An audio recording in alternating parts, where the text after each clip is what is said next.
ذکر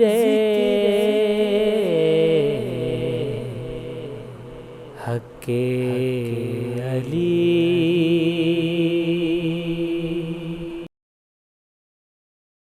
الرجیم بسم اللہ الرحمن الرحیم الحمد للہ الذی جعلنا من المتمسکین بولایت امیر المؤمنین واولادہ المعصومین صلوات اللہ علیہم اجمعین۔ الحمد للہ علی ما انعم ولہ الشکر علی ما الہم والثناء بما قدم والصلاة والسلام والتحیۃ والاکرام علی سیدنا و مولانا حبیبنا و حبیب قلوبنا شفیعنا ابی القاسم محمد وآلہ الاطیبین الاطہرین الاجمدین الامجدین الذین اذہب اللہ عنہم الرجس وطہرہم تطہیرا۔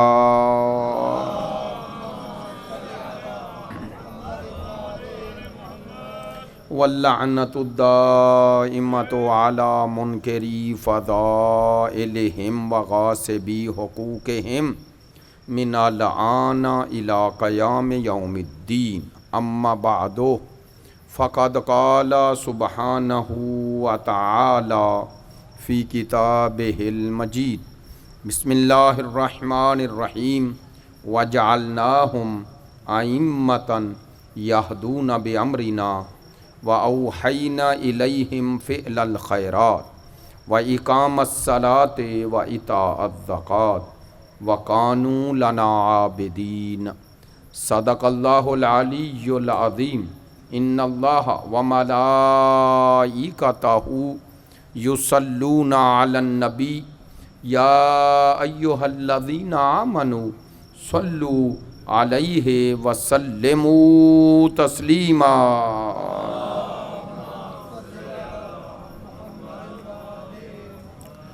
آپ تمام حاضرین کی صحت و سلامتی کے لیے، مقامات مقدسہ کی حفاظت کے لیے، مجاہدین اسلام اور مدافعین حرم اہل بیت کی کامیابی و کامرانی کے لیے، دشمنان دین یزیدیت، ناصبیت، خارجیت کی نیستی و نابودی کے لیے، تعجیل ظہور امام زمان کے لیے، ہمارے ملک کے استحکام کے لیے، مریضوں کی شفا یابی کے لیے، آپ کی ان مجالس میں شرکت کی قبولیت کے لیے، علماء کرام، مراجع عظام، عزاداران سید الشہداء، ماتمداران مظلوم کربلا، محبین اہل بیت کی توفیقات خیر میں اضافے کے لیے، ان تمام دعاؤں میں آپ کی دعائیں شامل کرتے ہوئے سب دعاؤں کی قبولیت کے لیے بحق کے سید الشہداء بلند تر صلوات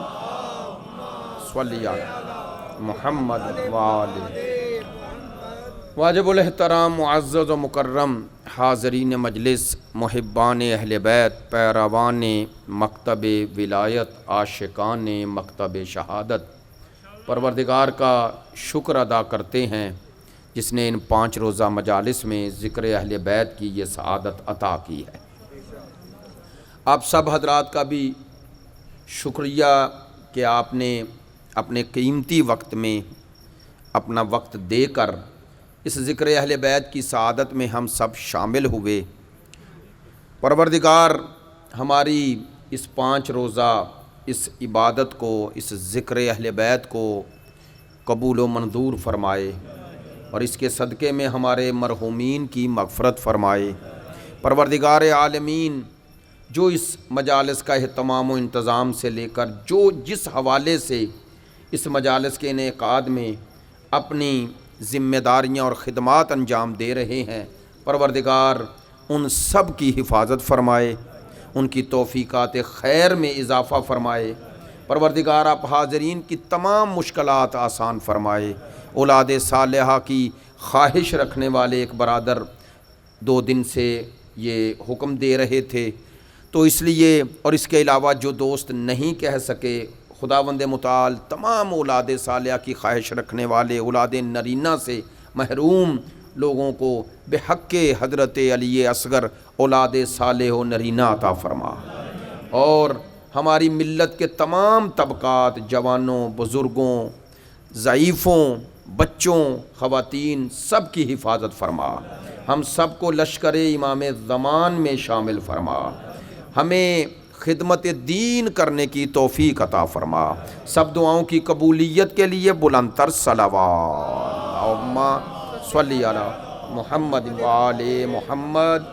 سلسلہ گفتگو امامت و ہدایت، اور امامت و ہدایت میں پہلا مرحلہ، جیسا کہ میں نے اول مجلس میں عرض کیا تھا کہ گفتگو کے بہت سارے پہلو ہیں، چونکہ امامت ایک ایسا موضوع ہے جس کے ساتھ دوسرے موضوعات ملے ہوئے ہیں، چونکہ ہم جس امامت، جس رہبری، جس ہدایت کے قائل ہیں اسے منصب الہی مانتے ہیں۔ ہمارے نزدیک امامت منصب الہی ہے، اور ہم امام اسے مانتے ہیں جسے خدا بنائے۔ ہماری کسی کے ساتھ ضد نہیں، کسی کے ساتھ انا نہیں، ہم کسی کی توہین، تذلیل، تنقیص کے قائل نہیں ہیں، اور نہ ہی کسی کے لیے ایسے الفاظ یا ایسے نظریات رکھتے ہیں، البتہ اپنے عقیدے کا اظہار کرتے ہیں اور اس عقیدے پر قرآن و سنت سے دلائل رکھتے ہیں۔ اب ان دلائل کو کوئی قبول کرے نہ کرے، ہمارا مقصود و منظور یہ ہے کہ یہ دلائل پہنچائے جائیں۔ اس لیے میں نے اس 5 روزہ مجالس میں آپ پہلے نمبر پہ، اول درجے پہ میرے پیش نظر تھے، تاکہ ہم مل کر ان دلائل پر نظر کریں، اور ان دلائل کو بار بار بیان کرنے کا مقصود و منظور یہ ہوتا ہے کہ جو حالات، واقعات، سوشل میڈیا کا دور ہے، ایک یلغار ہے شبہات کی، اعتراضات کی، اور ان اعتراضات کا جواب ہر وقت منبر سے آتے رہنا چاہیے۔ اس لیے یہ تمام جہاد پیش نظر تھی، اور ان تمام جہاد کو 5 روزہ مجالس میں سمیٹنا ممکن نہیں تھا، لیکن گفتگو کا پہلا مرحلہ انشاءاللہ سر ہو رہا ہے، اور وہ یہ تھا، ہمارا دعویٰ ہے کہ امامت خدائی منصب ہے، یہ دعویٰ، اور اس پر دلیل کیا ہے؟ سورہ بقرہ کی آیہ نمبر 124 جسے کل تلاوت کیا، اور ابتدائی مراحل میں آپ کی خدمت میں یہ عرض کیا، پروردگار عالمین، سرکار دو عالم، فخر موجودات، وجہ تخلیق کائنات، مقصود حیات، رحمت للعالمین، بشیر و نذیر، وہ رسول جو وہی کہتا ہے جو وہی کہتی ہے، جس کی زبان سے نکلنے والا کلام کلام خدا بنتا ہے۔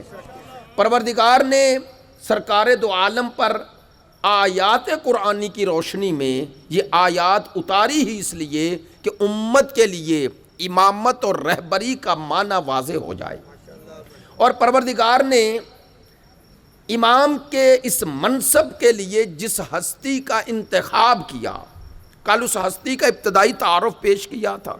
پروردگار عالمین حضرت ابراہیم جد الانبیاء، اور جن کی نسل میں، جن کی ذریت میں ایک ہستی اگر مصطفیٰ ہوں تو سوچئے اس ہستی کا مقام کیا ہوگا۔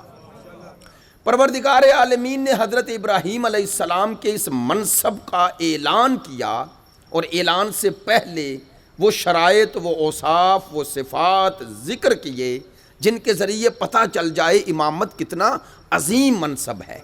وَعَذِبْتَ عَلَىٰ إِبْرَاهِيمَ، کل عرض کیا تھا، پروردگار کہہ رہے اے میرا حبیب اس وقت کو یاد کریں جب تیرے رب نے ابراہیم کو آزمایا۔ تو ابراہیم علیہ السلام کو آزمایا یعنی آزمائش میں ڈالا، امتحانات میں ڈالا۔ ابراہیم علیہ السلام کے امتحان تھا کیا، اور وہ امتحان میں کس طرح آگے بڑھے؟ کل میں نے ایک پہلو عرض کیا تھا، حضرت ابراہیم علیہ السلام کا پہلا امتحان ہی یہ تھا کہ جس قوم میں پروان چڑھے ہیں، جدھر دیکھتے ہیں بت پرستی ہے، لوگ بتوں کو پوج رہے ہیں، اللہ کا حکم آیا اسی قوم کے اسی عقائد کے خلاف کھڑا ہو جا۔ اور اب ابراہیم علیہ السلام اس جم میں انسان سوچتا ہے تنہا ہوں، اگر لوگوں کے عقائد، نظریات، افکار کے خلاف بولوں گا تو ظاہر ہے ساری قوم خلاف ہو جائے گی، لیکن یہ اللہ کا نمائندہ ہے، کسی کی پرواہ نہیں کر رہے، اور اسی قوم کو ہدایت کرنے کے لیے کلمہ حق بلند کرتے ہیں۔ اور پہلا امتحان ہی یہ کہ اس قوم کے عقائد جو ان کی غلامی کی زنجیریں بن گئے ہیں، جنہوں نے ان کی فکروں کو جکڑ لیا ہے، اے میرا خلیل انہیں پہنچا، پیغام توحید پہنچا۔ ابراہیم علیہ السلام کا مشکل مرحلہ، اور قرآن اسی لیے حضرت ابراہیم علیہ السلام کو بعنوان نمونہ ذکر کرتا ہے۔ توجہ فرمائیں گے، یہ کوئی چھوٹی بات نہیں کہہ رہا۔ پروردگار عالمین سورہ ممتحنہ کی آیہ نمبر 4 میں کیا فرما رہے؟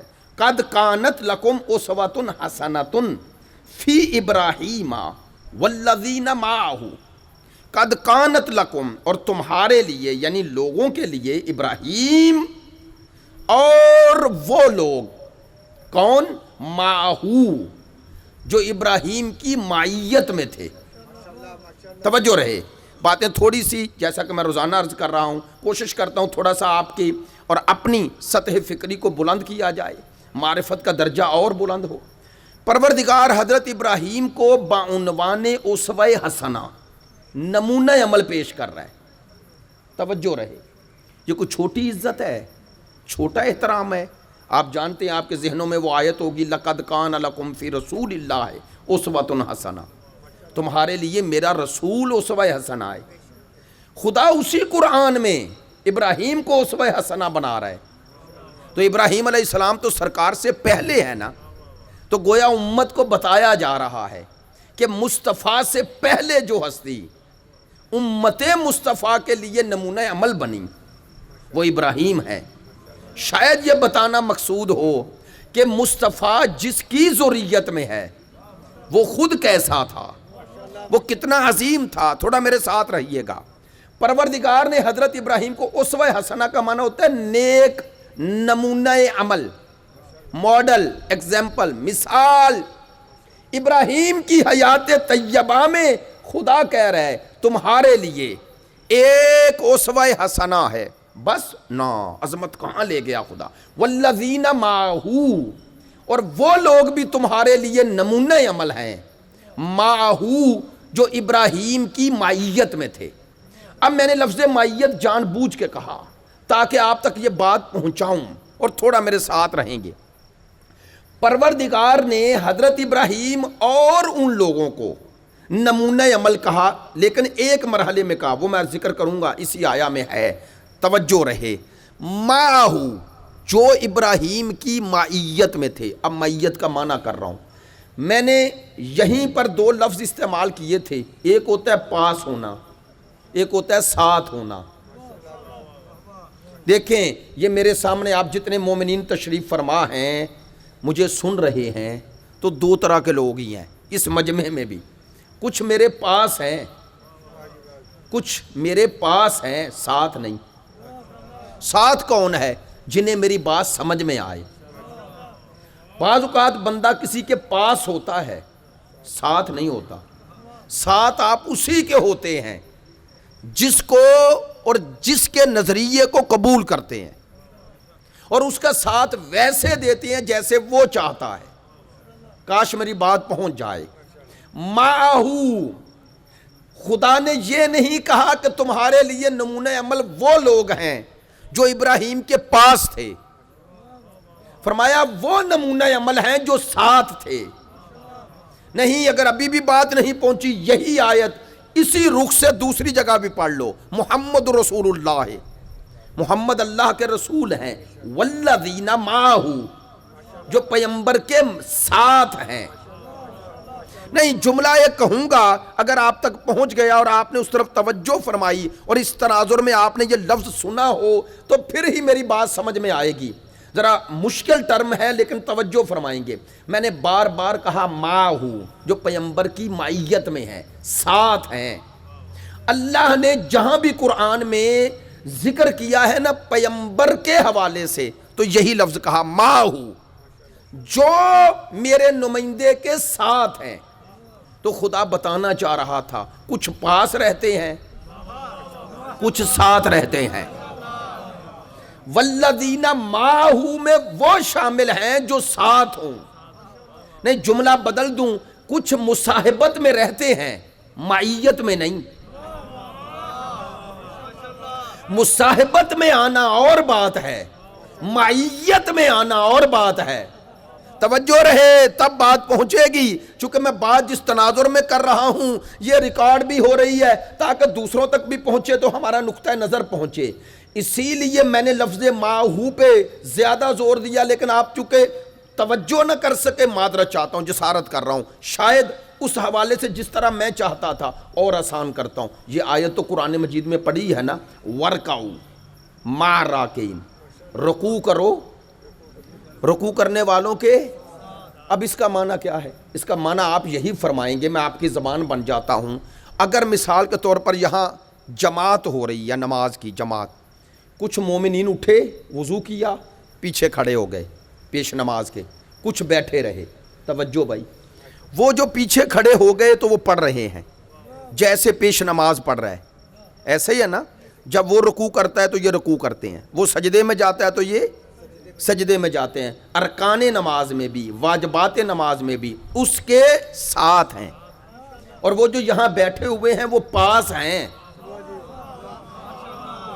وہ ساتھ نہیں ہیں. توجہ ہے, وہ پاس ہیں ساتھ نہیں ہے. پروردگار نے بھی ان کی عظمت بیان کی ہے قرآن میں جو پاس نہیں تھے, جو ساتھ تھے. اگر ابھی بھی توجہ نہیں ہوئی, یا ایھا الذین آمنوا اتقوا اللہ, اے ایمان والو تقوی اختیار کرو, وکونوا ہو جاؤ, مع صادقین سچوں کے ساتھ. توجہ ہے نا, ان سچوں جن کے ساتھ ہونا ہے, بول کے بتائیے گا. ان سچوں میں ایک سرکار دو عالم فخر موجودات حضرت محمد رسول اللہ ہیں یا نہیں ہیں؟ ماشاءاللہ, جزاک اللہ. آپ نے صلوات پڑھی, میں نے اسی لیے اس میں گرامی لیا تاکہ آپ سب میرے ساتھ شامل ہو. ان سچوں میں جن کے ساتھ ہونا ہے, ماں, ان میں پہلے سرکار ہیں یا نہیں؟ تو اللہ نے سچا نہیں کہا, سچوں کے ساتھ ہو جاؤ. تو اللہ کی نظر میں مصطفیٰ جیسے کوئی سچے ہیں جن کے ساتھ ہونا ہے, ساتھ. اب لفظ ما میم عین, ما ہر جگہ کہہ رہا ہوں, کہہ ہی اس لیے رہا ہوں تاکہ آپ کو پتہ چل جائے, متوجہ ہو جائیں. اللہ نے ہر جگہ معیت مانگی ہے. معیت کیسے ہوتی ہے؟ معیت کیسے ہوتی ہے؟ لیں, ساتھ ہونے کے لیے پاس ہونا ضروری نہیں. ساتھ ہونے کے لیے پاس ہونا ضروری نہیں. پاس سے مراد قریب, جسمانی قرب ہونا ضروری نہیں ہے. ساتھ ہونے کے لیے اگر آپ جس کے ساتھ ہونے کا دعویٰ کر رہے ہیں اس کے کردار و گفتار کو اپنے وجود پہ نافذ کر لیں.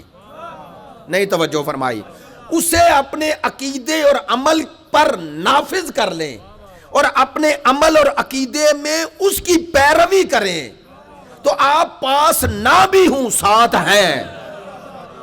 جزاک اللہ, سلامت رہیں. آپ پاس نہ بھی ہوں ساتھ ہیں, لیکن اگر آپ نے سچے کی پیروی نہیں کی, سچے کے سامنے تسلیم نہیں ہوئے, میں کچھ کہہ رہا ہوں, اگر آپ سچا جو کہے وہ نہیں کر رہے, اگر آپ نے سچے کے سامنے زبان کھول لی تو آپ پاس ہیں ساتھ.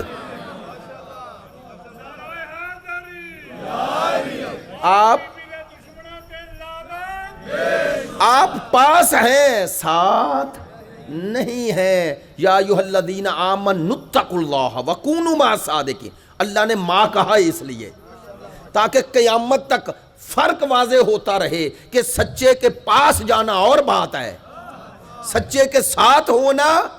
لو بھائی, میں آسان کر دیتا ہوں تاکہ بات دوسرے برادران تک بھی پہنچے تو وہ کوئی اس کا منفی معنی نہ لیں. واضح کر رہا ہوں. سارے مسلمان بھائیوں سے پوچھیں, یہ جو منافقین تھے مدینے میں تھے نا, قرآن نے ذکر کیا ہے نا سورہ منافقون میں. چلو ان میں نام بھی لے لیتا ہوں. عبداللہ ابن ابی کا نام تو سب جانتے ہیں, ایسے ہے نا, رئیس المنافقین کہتے ہیں. تو وہ پاس تھا, ساتھ نہیں تھا. کاش میری بات پہنچ جائے. وہ پاس تھا, ساتھ نہیں تھا. سرکار کو ان آنکھوں سے دیکھتا رہا, فائدہ کوئی نہ ہوا. پتا چلا صحبت مصاحبت فائدہ تب دیتی ہے جب اس مصاحبت میں پہلے وہ شرط پوری ہو جائے. اب پتا چلا صرف سرکار کو دیکھنا فائدہ نہیں دیتا جب تک ایمان کے ساتھ نہ دیکھا جائے. نہیں میری بات کوئی غلط ہے؟ ابو جہل نے 13 سال نہیں دیکھا, ابو لہب نے نہیں دیکھا, عبداللہ ابن ابی نے نہیں دیکھا, سب نے دیکھا. دیکھا, پاس تھے, ساتھ نہیں تھے, تو کوئی فائدہ نہ ہوا. لو بھائی, ایک نے پوری زندگی دیکھا نہیں, ماشاءاللہ جزاک اللہ, ایک نے ساری زندگی دیکھا نہیں, تھا بھی یمن میں, ہے بھی اویسے کرنی, دیکھا نہیں. میں کہہ سکتا ہوں اویسے کرنی پاس نہیں, ساتھ ہے.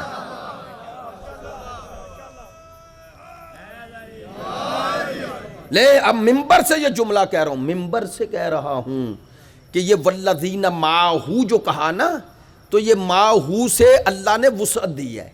کس کی؟ فرمایا محمد اللہ کے رسول ہیں, اور جو ان کی معیت میں آ جائے. اب فرمایا وہ اول درجے میں جو اس دور میں ساتھ ہوں, اور فرمایا جو اس کو تسلسل دیتا جائے.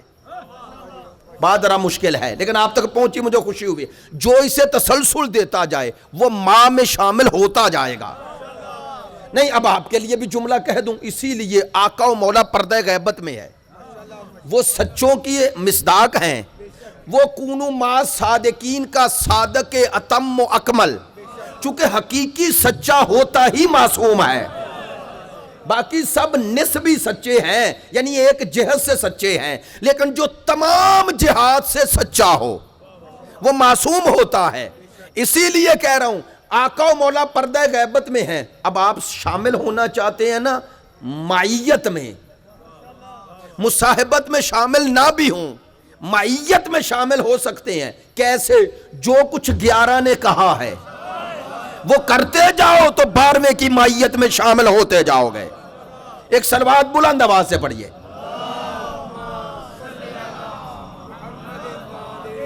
میری بات پہ توجہ ہے. خدا فرما رہا ہے قد کانت لکم اسوۃ حسنۃ فی ابراہیم والذین معہ, جو ابراہیم کی معیت میں تھے اور ابراہیم تمہارے لیے نمونہ عمل ہیں. کس چیز میں نمونہ عمل ہیں؟ اب بتا رہا ہے خدا. اذ قالوا لقومہم انا براء منکم, جب ابراہیم اور ان کی معیت میں آنے والوں نے یہ کہا, کن سے؟ قوم سے. کیا؟ انا براء منکم مما تعبدون من دون اللہ کفرنا بکم وبدأ بیننا وبینکم العداوہ والبغضاء. توجہ, انہوں نے اپنی قوم سے کہا, ابراہیم ہے اور چند ساتھی قرآن نے ذکر کیے, کہنے لگے ہم اپنی قوم سے, ہم تم سے بری ہیں. کل ذکر کیا تھا نا, براءن, برات کرتے ہیں. نہیں ابھی بھی نہیں پہنچے, تم سے تبرہ کرتے ہیں. یہ قرآن ہے, قرآن ہے. اور میں نے غالباً یہیں ذکر کیا تھا, قرآن مجید کی 114 صورتیں ہیں, 113 پہ بسم اللہ ہے, ایک پہ بسم اللہ نہیں. وہ جس پہ بسم اللہ نہیں اسے سورہ برات کہتے ہیں, آسان سورہ توبہ بھی کہتے ہیں, لیکن جو زیادہ نام مشہور ہے وہ برات ہے. تو اس پر کیوں بسم اللہ نہیں؟ سوال ہے نا. سنیں, چونکہ اس کا آغاز ہی تبرے سے ہو رہا ہے. اب تبرے کا معنی کروں, لوگ سنتے ہیں بعض لفظ جو دوسرے برادران ہیں وہ عجیب و غریب معنی بنا لیتے ہیں.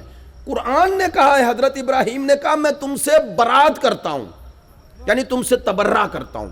تبرہ, براعت, بری, یہ ایک ہی لفظ ہیں. بری کا کیا معنی ہوتا ہے؟ بری کا معنی ہوتا ہے اس الزام سے جو کسی پہ لگا اس سے دور ہو گیا, یعنی وہ الزام اس کے قریب تھا, دور ہو گیا. تو برات کا, تبرے کا معنی دور ہو جانا. کس سے؟ جسے آپ ناپسند کرتے ہیں. نہیں توجہ ہوئی. جس سے آپ ناپسند کرتے ہیں عمومی معنی میں تبرہ ہے، یعنی برات کر رہے ہیں، دوری کر رہے ہیں۔ عقائد تشیع میں تبرے کا معنی گالی نہیں، آپ کو بھی بتا رہا ہوں اور اہل سنت برادران کو بھی، اگر ان تک بات پہنچے، خدا کی قسم تبرے کا معنی کہیں بھی گالی نہیں۔ قرآن میں آیا ہے لفظ تبرہ، خدا نے کہا ہے قیامت کے دن وہ ان سے تبرہ کریں گے جن کی پیروی کی گئی، اور جن کی پیروی کی وہ ان سے تبرہ کریں گے جو پیروی کرتے رہے۔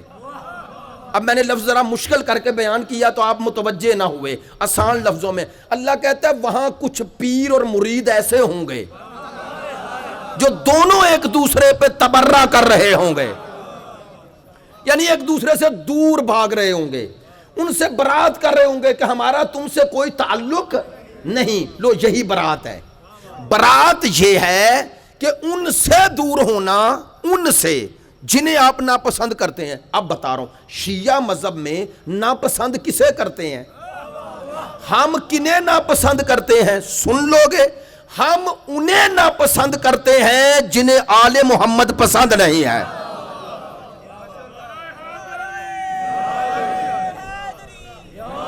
توجہ ہے؟ یہ ہے تبرے کا معنی۔ چلیں اب اس کا، اب میری ظاہر ہے یہ گفتگو کا حصہ ہوتا ہے تبرہ، برات، دوری کرنا۔ جملہ کہوں معذرت چاہتا ہوں، نہیں معلوم ہمارا مزاج یہ بنایا گیا، لیکن اس مزاج میں جو باتیں کر رہے ہیں حقیقی تشیع آپ تک پہنچا رہے ہیں۔ اللہ کی قسم اپنی ذمہ داری سمجھ کے سنو۔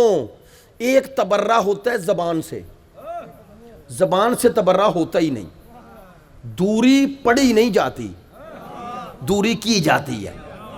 کیا کہنا چاہتا ہوں مجھے نہیں معلوم کتنے دوست ناراض ہوں گے، کتنے دوست پسند کریں گے۔ لو آپ تبرہ عملی کریں۔ عملی تبرہ کیا ہے؟ ہر اس فعل سے جو دشمنان آل محمد میں تھا اس سے دوری کا نام تبرہ ہے۔ بڑی مہربانی، جزاک اللہ۔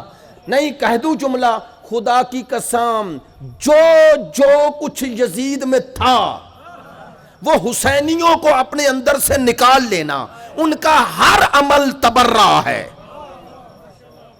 میری بات پہ توجہ ہے؟ اگر آپ نے اپنے عمل سے تبرہ کیا تو ہر وقت تبرہ ہے۔ اور آپ آل محمد کے تولا میں آ گئے، تولا ہے ولا، تو محبت کامل ہوتی تب ہے۔ یاد رکھیں، اب یہ بات سب کے لیے کہہ رہا ہوں، شیعہ سنی بھائی دونوں کے لیے سنو۔ محبت اپنی پشت پر اسی وقت ایک نفرت رکھتی ہے۔ آپ کہیں گے یہ کیسے؟ نہیں میں بھی دلیل دیتا ہوں۔ آپ کو جس سے محبت ہوتی ہے نا، اسی لمحے اس کے دشمن سے نفرت ہوتی ہے۔ کاش میری بات پہنچ جائے، ورنہ محبت خالص ہے ہی نہیں۔ اگر آپ کو اس سے بھی محبت ہے اور دشمن سے بھی محبت ہے تو آپ کو دونوں سے محبت نہیں۔ آئے ہائے ہائے، آپ کو دونوں سے محبت نہیں۔ کیوں؟ چونکہ جو دو آپس میں دشمن ہیں اور آپ کہہ رہے ہیں یہ میرا دوست ہے اور یہ بھی ہے، اس کا معنی دونوں کے ساتھ نہیں ہو۔ توجہ ہے؟ اس لیے کہہ رہا ہوں اللہ نے آل محمد کی محبت مانگ کر خود اس کے اندر دشمنان آل محمد سے نفرت مانگی ہے۔ نہیں بعض لوگ کہتے ہیں نفرت نہ کرو، میں ممبر سے کہہ رہا ہوں اللہ نے بھی نفرت مانگی ہے۔ اللہ نے سب سے محبت نہیں مانگی۔ سب سے مراد دنیا میں انبیاء آئے، اللہ نے نبیوں سے محبت مانگی یا نہیں؟ اللہ نے قرآن میں ابراہیم، ابھی میں ذکر کر رہا ہوں، حضرت آدم، حضرت نوح، حضرت ابراہیم، حضرت یعقوب، حضرت یوسف، ان سب کا ذکر کیا نا، حضرت موسیٰ، عیسیٰ کیا۔ اسی قرآن میں شیطان کا ذکر ہے یا نہیں؟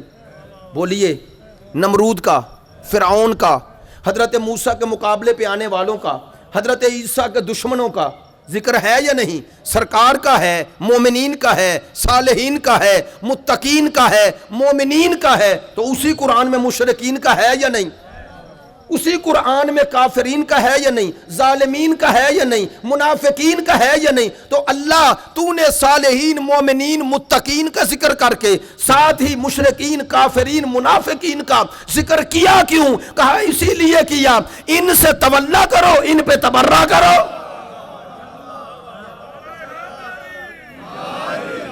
یہ قرآن نے ہمیں نقطہ نظر دیا ہے نا، قرآن نے دیا ہے۔ قرآن نے کب چاہا ہے کہ سب کو مانو؟ نہ، قرآن نے کہا انہیں مانو جنہیں اللہ چاہتا ہے مانو۔ اسی لیے کہا موسیٰ کو مانو، فرعون سے نفرت کرو۔ یہ نہیں ہو سکتا، موسیٰ سے بھی محبت ہو اور فرعون سے بھی محبت ہو۔ کہ اللہ نے حضرت ابراہیم کو نمونہ عمل اس میں کہا کہ وہ اپنی قوم کے سامنے، باطل کے سامنے کھڑے ہو گئے۔ اچھا، اب نتیجہ اور آپ کی زحمت سمیٹتا ہوں۔ حضرت ابراہیم کے امتحانات میں ایک امتحان یہ تھا کہ روایات کو توڑ دو۔ وہ روایات جو انسان کے پاؤں کی زنجیر بنتی ہیں توڑ دو، ابراہیم نے توڑ دی۔ ابراہیم کا دوسرا امتحان یہ تھا، ابراہیم یہ جو اقتدار ہے نا، حکمران ہے فرعون نمرود، اس کے سامنے کلمہ حق بلند کر دیا، ڈرے نہیں۔ اور اس کا نتیجہ کیا ہوا؟ انہوں نے آگ میں پھینکنے لگے۔ ایسا ہی ہے نا، آگ میں منجنیق سے پھینکا۔ میں نے کسی کتاب میں نہیں پڑھا کہ حضرت ابراہیم کے لیے آگ جلائی جا رہی تھی اور منجنیق میں پھینکنے کی تیاری ہو رہی تھی تو حضرت ابراہیم نے مدد مانگی ہو۔ میں ممبر سے کہہ رہا ہوں، بلکہ واقعہ بیان کیا جاتا ہے کہ جبرائیل آیا اور کہنے لگا ابراہیم پتہ ہے یہ آگ کس کے لیے جلائی جا رہی ہے؟ کہا پتہ ہے۔ کس کے لیے؟ کہا میرے لیے۔ کہا پتہ ہے یہ کیا کریں گے؟ کہا مجھے اس میں پھینک دیں گے۔ سنیں گے؟ تو کہنے لگے اس آگ سے بچنے کے لیے اس کو پکار کیوں نہیں رہے؟ بھائی بہت بڑی بات کہنے لگا ہوں، نوجوان خصوصی توجہ فرمائیں۔ پھینکنے لگے ہیں اسی میں تو کہہ دو نا یا اللہ مجھے بچا۔ توجہ، کہا اب وقت امتحان ہے، یہ وقت امتحان ہے اور یہ امتحان میرا اس نے چاہا ہے، اور اس امتحان میں مدد کا معنی یہ ہوگا کہ یا اللہ مجھے آگ میں نہ پھینکیں۔ کہا آگ میں نہ پھینکنے کا معنی یہ ہوگا کہ میں امتحان نہیں چاہتا۔ کہا جبکہ میں تو کہہ چکا ہوں تو امتحان لے۔ یار میری باتیں توجہ فرمانا، معذرت چاہتے ہو کہ طالب علم ہوں لیکن بات توجہ فرمانا، آپ کے لیے نیا پہلو کھول رہا ہوں، توجہ فرمانا۔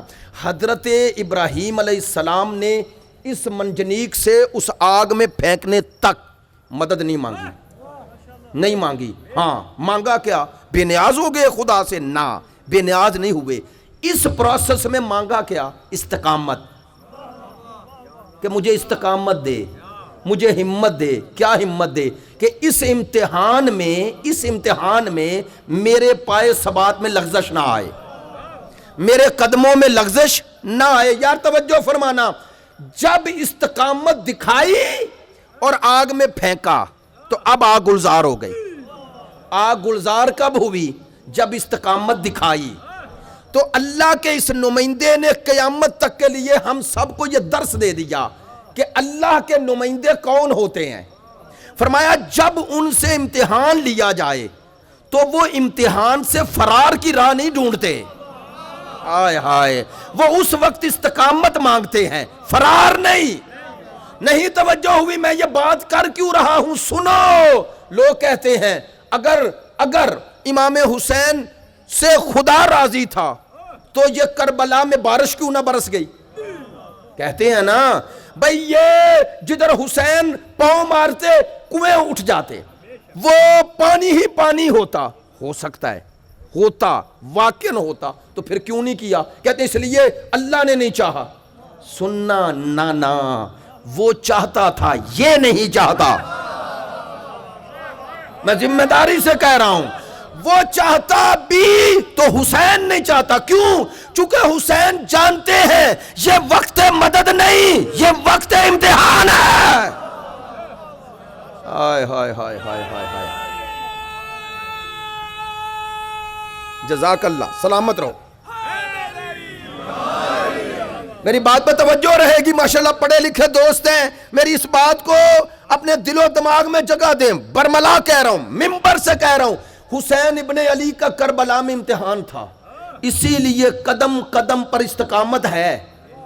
لیکن یہ نہیں کہہ رہے، مدد کا معنی یہ کہہ رہا ہوں کہ مجھے اس امتحان سے گزار دے، نہ ہو، نہ، یہ نہیں کہہ رہے۔ کیوں نہیں کہہ رہے؟ اسی لیے کہنے رضن بقضائے کا۔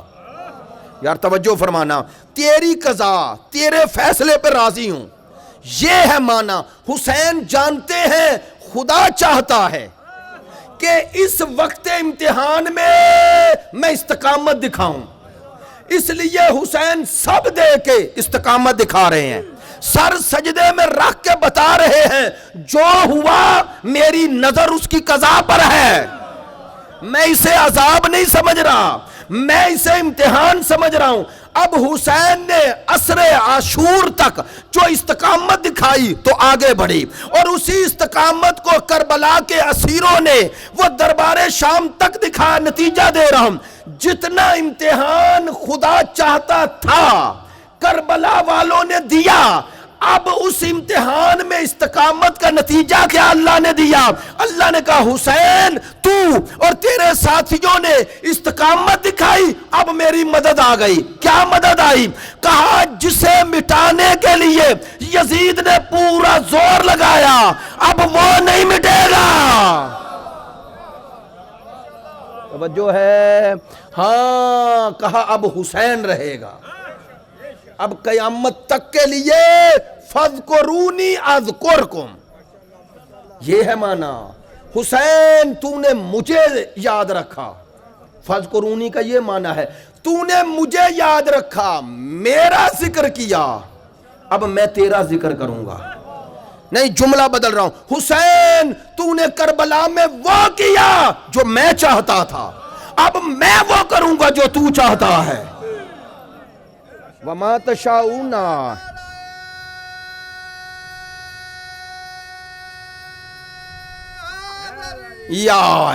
وَمَا تَشَاءُونَ إِلَّا أَن يَشَاءَ اللَّهُ وَإِن يَشْفَعُ عِندَهُ إِلَّا بِإِذْنِهِ, یہ معنی ہے.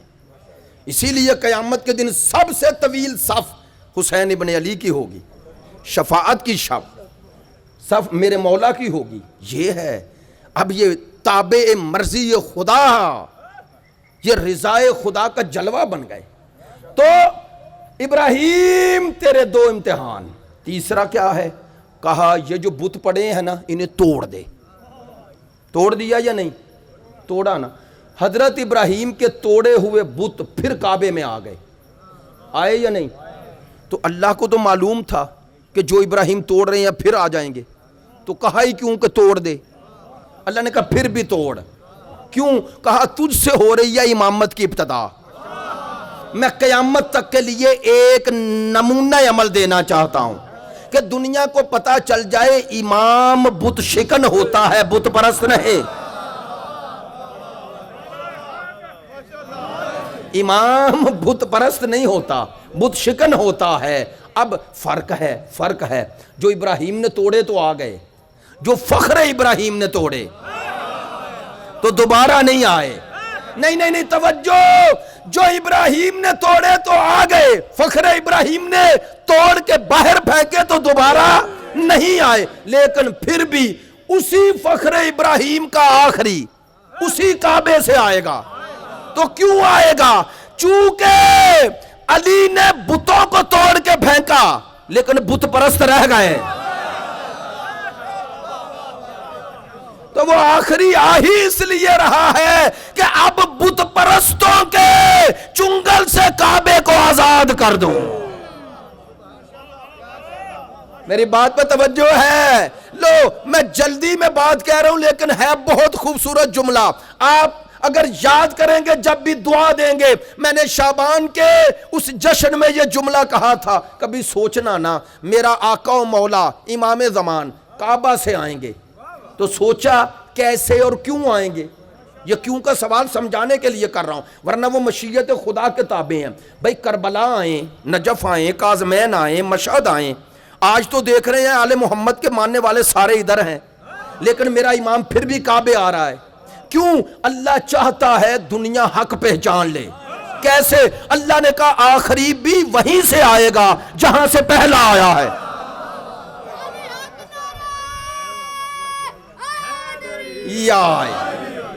آخری بھی وہیں سے آ رہا ہے جہاں سے. تو میں تو اکثر یہ جملہ کہتا ہوں, اللہ نے کہا پہلے کو آخری سے ملا لو, پہلے کو آخری سے ملا لو. ان دونوں میں ربط اتنا ہے, پہلا کعبے میں آیا, آخری کعبے سے آئے گا. پہلا کعبے میں آیا اور آخری کعبے سے آئے گا. امامت و ہدایت اور میں نے منبر سے ہر روز کہا موضوع جتنا وسیع ہے ایک ہمسے میں نہیں مکمل ہو سکتا، اس لیے انشاءاللہ تسلسل رکھیں گے، گفتگو آپ تک پہنچتی رہے گی۔ اللہ نے ابراہیم علیہ السلام سے کہا ابراہیم بتوں کو توڑ دیا، چوتھا امتحان جو سب سے سخت امتحان تھا، کیا کر اس بیٹے کے گلے پہ چھری رکھ دے۔ چھری رکھ دی۔ اب اللہ نے جب چاروں امتحان لے لیے اب فرمایا انی جاعلک للناس اماما، ابراہیم تجھے انسانوں کا امام بناتا ہوں۔ قالا ومن ذریتی، یا اللہ یہ امامت میری ذریت میں رکھنا۔ قرآن ہے سورہ بقرہ آیا نمبر 124، پروردگار یہ امامت میری ذریت میں رکھنا۔ ماشاءاللہ جہاں دیدہ ہو، پڑھے لکھے دوست ہو، ابراہیم جب دعا مانگ رہے تھے، پتہ ابراہیم علیہ السلام کا منصب اس وقت کیا تھا؟ نبی تھے، رسول تھے، امام تھے، خلیل تھے، عبد تھے، معصوم تھے، یہ سارے عہدے تھے نا، پھر بھی کہہ رہے ہیں میری ذریت میں تو رکھنا۔ ابراہیم 6 عہدوں کے بعد بھی مانگ رہا ہے، کہا یہی تو تجھے بتا رہا ہوں، جب میں امام، نبی، رسول، عبد، خلیل، معصوم ہو کر اپنا نائب خود نہیں بنا سکتا۔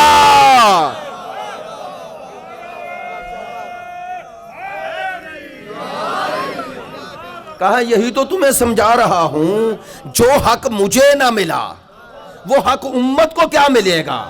اچھا خدا کا جواب، اور آج آپ کی زحمت ختم۔ قالا لا ینالو عہد الظالمین، آواز قدرت آئی، ابراہیم امامت تیری ذریت میں رہے گی، لا ینالو عہدی، میرا یہ عہد ظالمین کو نہیں پہنچے گا۔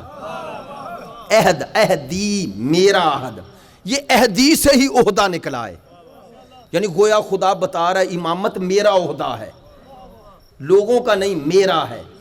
چلے ایک بات اور کہہ دوں، یہ جو کچھ ذکر کر رہا ہوں لفظ امام کی وضاحت کر رہا ہوں، لیکن آپ اگر بخاری اور مسلم پڑھیں تو اس میں لفظ خلیفہ بھی آیا ہے، لفظ خلیفہ، اور 12 کے ساتھ آیا ہے، 12 کے ساتھ۔ سرکار نے فرمایا میری امت میں یہ دین تب تک عزت والا رہے گا جب تک اس پر 12 رہیں، 12 خلیفتن، 12 خلیفے۔ اب 2 لفظ ہیں خلیفہ اور امام، عموماً تشیع میں لفظ امام رائج ہے، خلیفہ نہیں، لیکن ممبر سے کہہ رہا ہوں تاکہ بات اور واضح ہو جائے، یہ جو 12 امام ہیں نا یہ خلیفے بھی ہیں، سننا، خلیفے بھی ہیں امام بھی ہیں، تو اب دونوں جمع کیسے ہوں؟ ایسے جمع ہوتے ہیں۔ پھر ہم لفظ خلیفہ کیوں نہیں کہتے، امام ہی ہر وقت کیوں کہتے ہیں؟ اس کا ریزن بتا رہا ہوں۔ خلیفہ اسے کہتے ہیں خلف سے، جو کسی کے پیچھے ہو، خلیفے کا معنی یہ ہے، یعنی انسانوں میں خلیفہ، خلف الرشید لفظ تو سنے ہیں نا، اسے کہتے ہیں جو سلف، جو آگے ہو، خلف جو اس کے پیچھے ہو، جو کسی کا قائم مقام بنے اسے خلیفہ کہتے ہیں، قائم مقام، کہ اس کے مقام پہ کھڑا ہو جائے، جس کا خلیفہ ہے اس کی جگہ لے لے۔ جگہ لینے کا کیا معنی؟ کہ وہی کر کے دکھائے جس کا خلیفہ ہے۔ نہیں ابھی بھی بات واضح نہیں ہوئی، لو اور آسان کرتا ہوں۔ علماء نے لکھا، شیعہ سنی دونوں نے خلیفے کی تعریف میں لکھا کہ خلیفہ اسے کہتے ہیں کہ ایک بندہ دور سے چلے، دور سے، اسے پتہ نہ ہو کہ میں سوال کرنے کے لیے نکلے اور سفر کر رہا ہو، راستے میں اس جگہ پہنچنے سے پہلے جس سے سوال کرنا ہے وہ چلا جائے جس کے لیے وہ سوال لے کے آیا، اس کی جگہ پر بیٹھ جائے اس کا خلیفہ، یہ آئے اور کرے سوال، اسے جواب ویسے ملے جیسے وہ دیتا اگر اصل ہوتا تو تب خلیفہ ہے۔ ہائے ہائے ہائے ہائے، سب نے یہی معنی کیا۔ سننا، پھر دہرا رہا ہوں، یہ 12 خلیفے بھی ہیں، یہ امام بھی ہیں، تو کیسے؟ خلیفے کا معنی جو پیچھے ہو، امام کا معنی جو آگے ہو۔ سننا، یہ 12 ہمارے امام ہیں چونکہ ہم سے آگے ہیں، توجہ ہے، ہم ان کے پیچھے ہیں، رسول کے امام نہیں، ان کے خلیفے ہیں، چونکہ رسول کے پیچھے ہیں۔ نہیں توجہ ہو رہی، رسول سے پیچھے ہیں، ہم سے آگے ہیں۔ لو، ہم امام مانتے ہی اسے ہیں جو رسول سے آگے نہ بڑھے، امت سے پیچھے نہ ہٹے۔ سوچتے رہیے گا۔ جو برعکس ہو جائے، جو برعکس ہو جائے وہ امام نہیں۔ برعکس کا معنی سمجھیے گا، جو خلیفہ اور امام، امام جو آگے ہو کس کے؟ امت سے، اور پیچھے ہو کس کے؟ رسول کے، یہ ہے معنی۔ تشیع میں وہی امام جو امت کا ہے وہ رسول کا خلیفہ ہے، یعنی ان کے حضور جائے گا تو پیچھے رہے گا۔ پیچھے کا رہنے کا معنی مقام ادب ہے۔ نہیں یار بات ایک جملے میں چاہتا ہوں، یہ جملہ کہہ دوں، اگر آپ نہ بھی پہنچے تو مجھے کوئی ناراضگی نہیں ہوگی، لیکن سوچئے گا یہ جتنے خطبے ہیں نا مولا کائنات کے، جتنے خطبات ہیں، یہ ایک خطبہ بھی رسول خدا کی موجودگی میں نہیں، ایک خطبہ بھی سرکار کی موجودگی میں نہیں دیا مولا علی۔ کیوں نہیں دیا؟ کیوں نہیں دیا؟ یہ کیوں اس لیے کہہ رہا ہوں کہ سرکار نے اپنی زندگی میں فرمایا نا کہ میں شہر ہوں، یہ دروازہ ہے، لیکن پھر بھی بولے نہیں۔ مجھے نہیں پتا کتنا بڑا جملہ ہے اور آپ تو متوجہ ہیں یا نہیں۔ لو یہی شیعت ہے کہ علی صلاحیت رکھتے ہیں، اہلیت رکھتے ہیں، لیکن مقام ادب ہے۔ یہ مقام ادب ہمیں مرتضیٰ نے سمجھایا کہ اگر اہلیت ہو بھی تو اپنے استاد کے سامنے زبان نہیں کھولنی۔ ہائے ہائے ہائے ہائے ہائے ہائے ہائے۔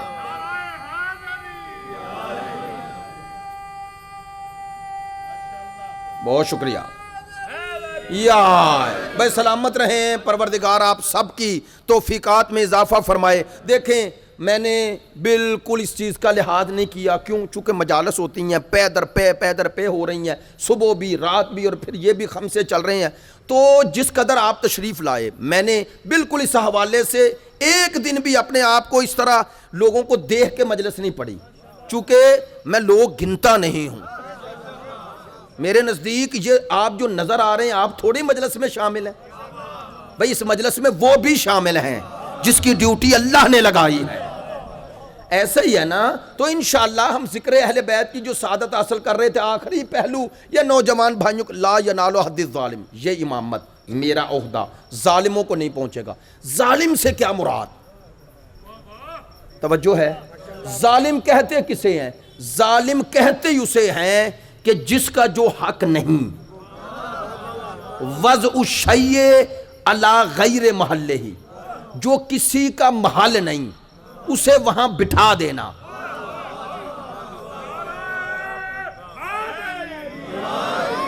بات پہ توجہ ہے؟ ہاں اب ہمارے بزرگ مثال دیا کرتے تھے، جوتے کا مقام پاؤں میں ہے، اگر کوئی ویسے ہی سر پہ رکھ لے تو یہ ظلم ہے۔ توجہ ہے؟ جس کا جو مقام ہے، جو اس کا میرٹ، دوسرے لفظوں میں میرٹ کی پابندی کرنا عدل ہے، اور میرٹ کا قتل کرنا ظلم ہے۔ نہیں توجہ ہوئی؟ تشیع یہ ہے، شیعت میں ہر جگہ میرٹ، معیار، جو جس معیار کا ہے اس سے وہ لینا، جو دینے کی جو صلاحیت رکھتا ہے اہلیت وہی لینا، اس سے اوپر جائے تو نہ لینا، چونکہ جو اپنی اہلیت سے اوپر جائے گا وہ گمراہ کرے گا۔ باتیں توجہ ہیں؟ خدا کے لیے آپ سب احساس ذمہ داری پیدا کریں۔ آقا و مولا کے حضور جانا ہے، وہ میرا آقا و مولا، اس ممبر سے لے کر زیر ممبر تک ہر کسی کی جو اہلیت ہے وہ ویسا کرے، پھر قوم میں کوئی اختلاف نہیں ہوگا۔ میرے اور آپ کے امام فرماتے ہیں جب نااہل بولتا ہے اور اپنی اہلیت سے بلند بولتا ہے تو تفرقہ پھیلتا ہے۔ نہیں توجہ ہوئی؟ معصوم نے فرمایا جب نااہل بولے گا تو ظاہر اہلیت ہی نہیں رکھتا، جو بولے گا اس سے تفرقہ پھیلے گا۔ نہیں، جملے کا مفہوم بیان کیا، اصل حدیث کا مفہوم بیان کر دیتا ہوں۔ معصوم کا فرمان ہے، معصوم فرماتے ہیں اگر جاہل خاموش رہتا تو کبھی تفرقہ نہ ہوتا، یعنی بولنے سے پہلے پتہ ہونا چاہیے میری اہلیت کیا ہے۔ یاد رکھیں، بات آپ سے کر رہا ہوں، ماشاءاللہ بڑے کہتے ہیں کہ معنویت سے مجلس میں آپ آتے رہے، اس لیے میں آپ سب کا شکر گزار ہوں، اس لیے شکر گزار ہوں کہ آل محمد کا ذکر سننے آتے رہے۔ میری بات پہ توجہ فرمانا، یاد رکھنا، آپ نے کبھی محسوس کیا کہ آپ اگر MBBS ڈاکٹر کے پاس، صحیح ڈاکٹر ہو، صحیح، چلے جائیں کسی مرض کے لیے، وہ کہتا ہے ٹیسٹ کرواؤ، کہتے ہیں نا، میں صحیح ڈاکٹر کی بات کر رہا ہوں، جو ملا ہوا ہوتا ہے اس کی نہیں. جو صحیح ڈاکٹر ہے کہتا ہے ٹیسٹ کرواؤ، ٹیسٹ کروا کے آپ آ جاتے ہیں، دیکھتا ہے پھر دوائی دیتا ہے. ایسا ہی ہے نا. اور اگر آپ کمپاؤنڈر کے پاس چلے جائیں، اس نے کبھی ٹیسٹ کی زحمت دی ہے؟ نہیں دی نا. وہ ڈائریکٹ انجیکشن لگا دیتا ہے، وہ ڈائریکٹ دوائی دے دیتا ہے. میں کسی کی توہین نہیں کر رہا. جو عطائی ڈاکٹر ہے، عطائی ڈاکٹر یعنی بن گیا ایسا ہی، اس کے پاس چلے جاؤ، کبھی ٹیسٹ کا کہا؟ نہیں کہتا نا. کیا وجہ ہے؟ وہ جو زیادہ پڑا ہوا ہے وہ ٹیسٹ مانگ رہا ہے، اور یہ جو ایک بھی نہیں گیا MBBS کا، اس نے کوئی گیا ہی نہیں، وہ میڈیکل میں نہیں گیا، FSC نہیں کی، یہ دوائی دے رہا ہے. کبھی سوچا کیوں؟ معذرت چاہتا ہوں، بہت بڑا جملہ کرنے. علم احتیاط لاتا ہے، جہالت بغاوت لاتی ہے.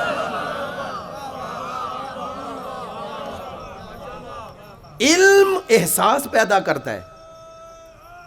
بڑی مہربانی. اللہ کی قسم ایسے جملوں پہ آپ بولتے ہیں ہمیں حوصلہ ہوتا ہے کہ بھئی یہ جملے کہے جا سکتے ہیں آل محمد کے منبر سے. آپ جب اس بات پہ توجہ کرتے ہیں، یہ بھی آپ کی خیر خواہی میں کرتے ہیں، کوئی ایسے تھوڑا ہی کر رہے ہیں. یاد رکھیں، آپ میری بات کی تائید فرمائی، میں آپ سب کا شکر گزار ہوں. جہالت بغاوت لاتی ہے، جرت لاتی ہے. علم احساس سے احتیاط لاتا ہے. ہاں، یا چلو آسان مثال دے دیتا ہوں یہ اپنے بچوں کے لیے، نوجوانوں کے لیے. انسان کو اگر اس کی عقل اور شعور کام کر رہا ہو، پڑھا لکھا نہ بھی ہو، عقل شعور کام کرتا ہو، آگ میں ہاتھ ڈالتا ہے؟ کیوں؟ چونکہ اسے علم ہے کہ آگ جلاتی ہے. پتہ چلا علم آ گیا تو آگ کی طرف ہاتھ نہیں بڑھتا. اور اگر کوئی آگ کے جلانے سے جاہل ہو تو کود پڑے گا. ایسا ہی ہے نا. لو، یہی حال ہے عالم اور جاہل کا. عالم قدم قدم پہ احتیاط کرتا ہے، وہ بغاوت نہیں پھیلاتا، وہ مجمع کو باغی نہیں بناتا. اور حسین ابن علی کا مقابلہ گناہگاروں سے نہیں. میں بہت بڑی بات کہنے لگا ہوں.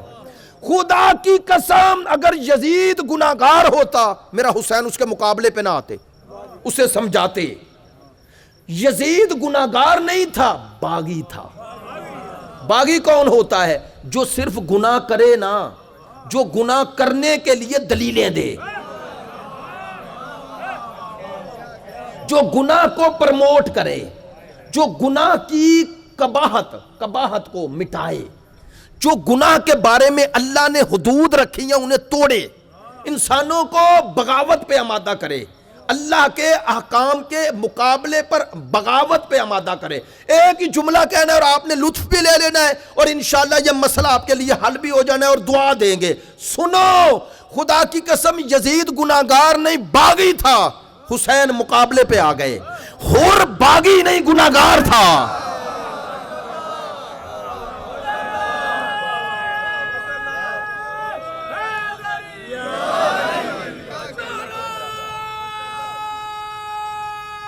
جزاک اللہ، جزاک اللہ یا جزاک اللہ، سلامت رہو. حر گناہگار تھا. دلیل دیتا ہوں، حر سے جو گناہ ہوا پشیمان ہو گیا. یہ پشیمانی ہی گناہگار ہونے کی دلیل ہے. نہیں سننا، اب آپ کے لیے بھی میرے لیے بھی یہ درس بھی ہے.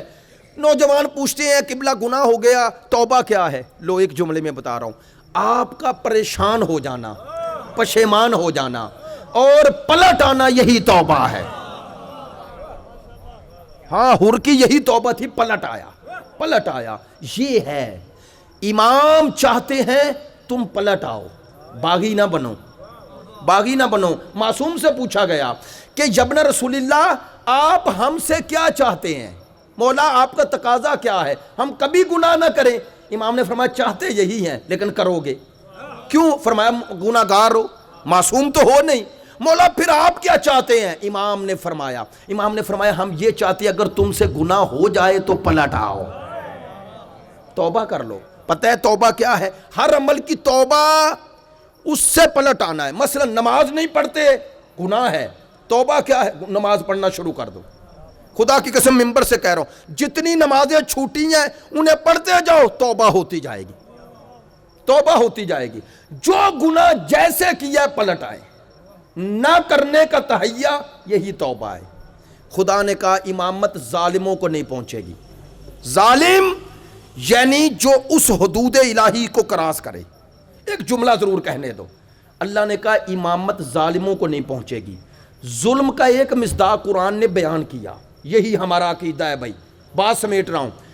خدا نے فرمایا ان الشرک لظلم عظیم. توجہ رہے, میں نے کچھ زیادہ بات کر لی, آپ نے تھکنا نہیں ہے. ان الشرک لظلم عظیم, شرک سب سے بڑا ظلم ہے.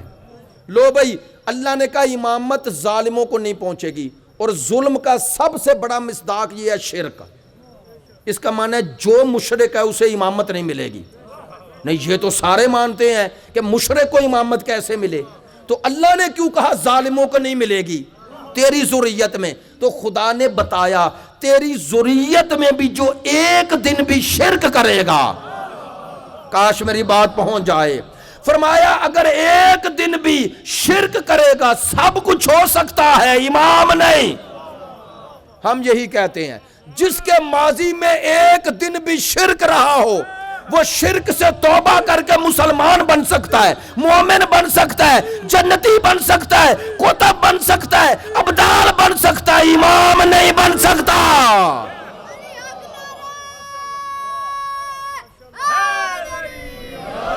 امام نہیں بن سکتا. اسی لیے ہمارے 12 پہلا بھی کعبے میں اور آخری بھی کعبے سے آئے گا, اور عام مسلمان بھی ان کا نام آئے تو کہتے ہیں کرم اللہ وجہہ. اللہ نے علی کے چہرے پہ کرم کیا. کس نے کیا؟ اللہ نے. کیا کرم کیا ان کے نزدیک؟ کہ اللہ نے علی کو بتوں کے سامنے جھکنے نہ دیا. تو پتا چلا اللہ یہ چاہتا تھا کہ کائنات میں 2 چہرے بتوں کے سامنے کبھی نہ جھکے, ایک مصطفیٰ ایک مرتضیٰ. بھائی خدا کہہ رہے ہو نا, خدا کی طرف نسبت دے رہے ہو, تو وہ چاہتا ہے. ہاں یہ بت شکن تھے, بت پرست نہیں تھے.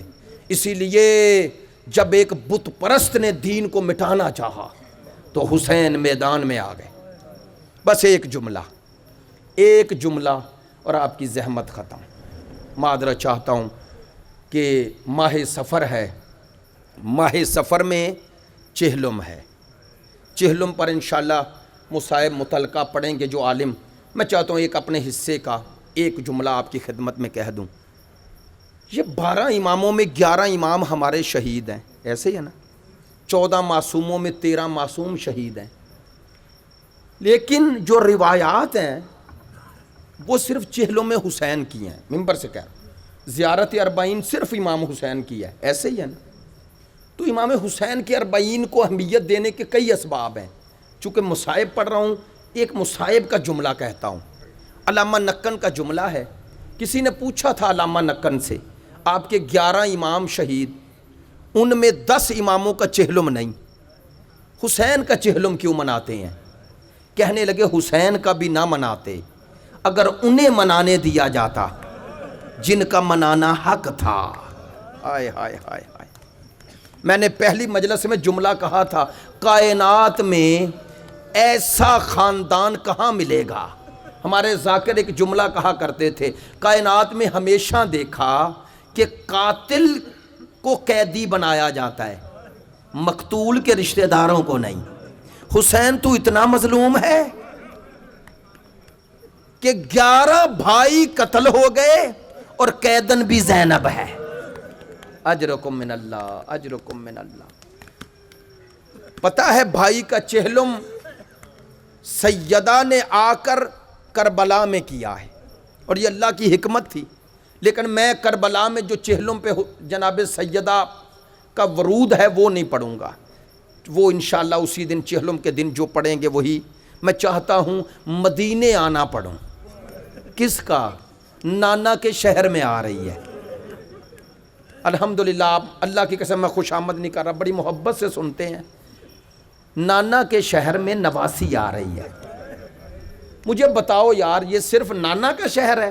نہیں, ماں کا شہر بھی ہے. اب ماں کا شہر کہا تو ان بزرگوں سے مخاطب ہوں جن کی بیٹیاں ہیں.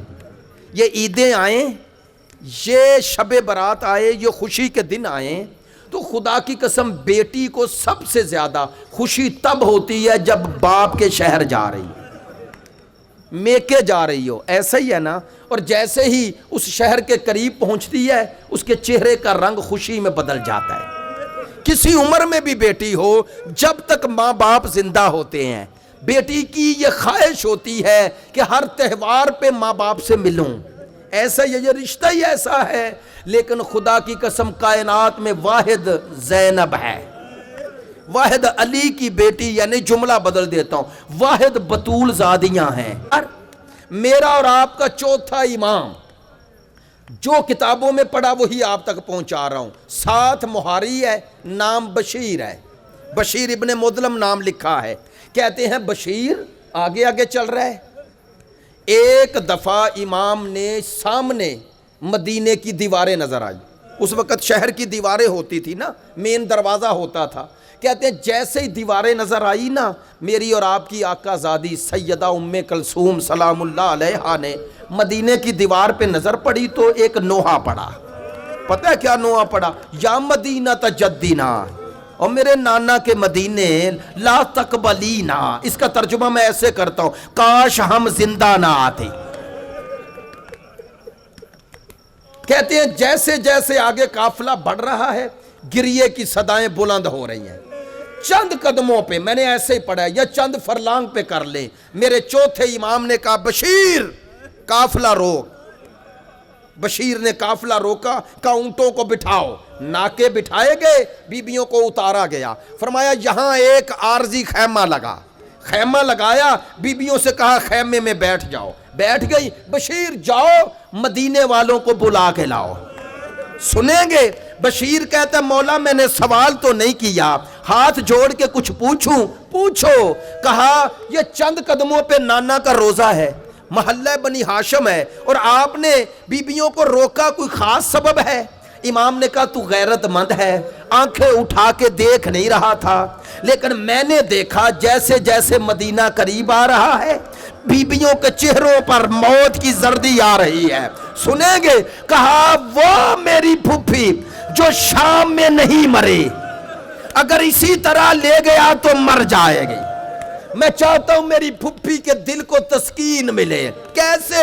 فرمایا ہر بازار سے پتھر ملے ہیں، تانے ملے ہیں، نانا کا شہر ہے، ماں کا شہر ہے، چاہتا ہوں استقبال کو آئیں۔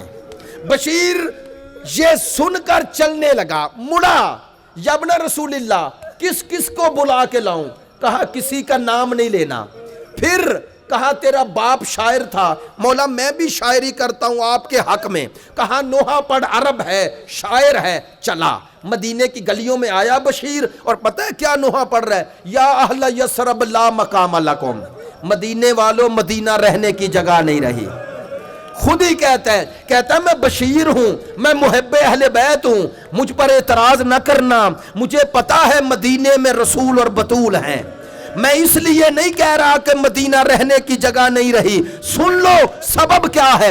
بشیر نے بلند آواز سے رویا اور یہ جملہ کہا، کہتا مدینے والوں، مدینے کی گلیوں میں کھیلنے والا حسین تھا اور لاشا بے گورو کفن پڑا رہا، لاشا بے گورو کفن پڑا رہا۔ کہتے ہیں بشیر اس جملے کو دہراتا جب مدینہ النبی روضہ رسول کے قریب آیا تو اب اس نے رخ کیا بنی ہاشم کے گھروں کی طرف، اور پتہ ہے کیا کہا؟ کہتا بنی ہاشم کے غیرت مندوں سن کے مر نہ جانا، کہتا ہے ظلم یہاں ختم نہیں ہوا، حسین کا بے گورو کفن لاشا تھا، کہتا ہے بطول کی بیٹیاں تھی اور سر برہنہ تھا، کبھی کوفے کا بازار تھا، کبھی شام کا دربار تھا۔